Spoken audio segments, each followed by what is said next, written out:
Hey everyone, it's Dan the Wheelchair Van Man back here with another video showcasing a set of Viegel MPD Classic II hand controls. We've installed these into a 2022 GMC Sierra 1-ton. We'll just get right to it. Inside, this set of hand controls is considered a floor mount. Traditionally, you'll see much more cost-effective column mounts. We can install this set of hand controls into almost any pickup truck, many SUVs, many minivans, even some sedans. So contact your local dealer at blvd.com to locate their contact information to see if this set of hand controls can go into your vehicle.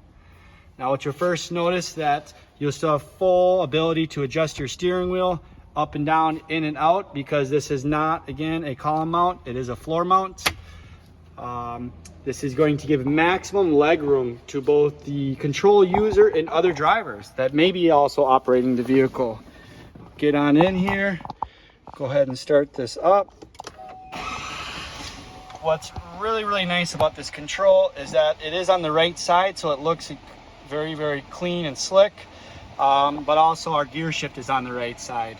So with this control, I'm going to push this lever forward, pushing this button, and now that control is holding the brake so that I can shift that vehicle from park, reverse, neutral drive. Once I have it in my desired gear shift selection, I'll push forward on this control to release that brake hold. Now it comes back and allows me to do my operation.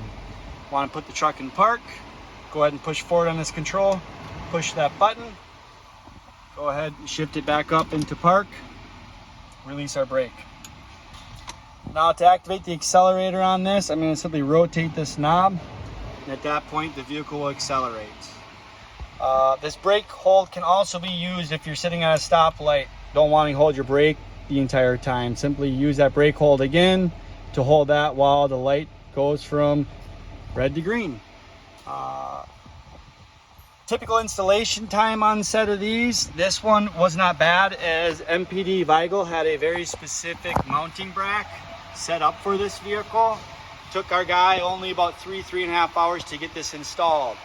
Price ranges can range from about $2,500 for these installed all the way up to $5,000 depending on your dealer that you select.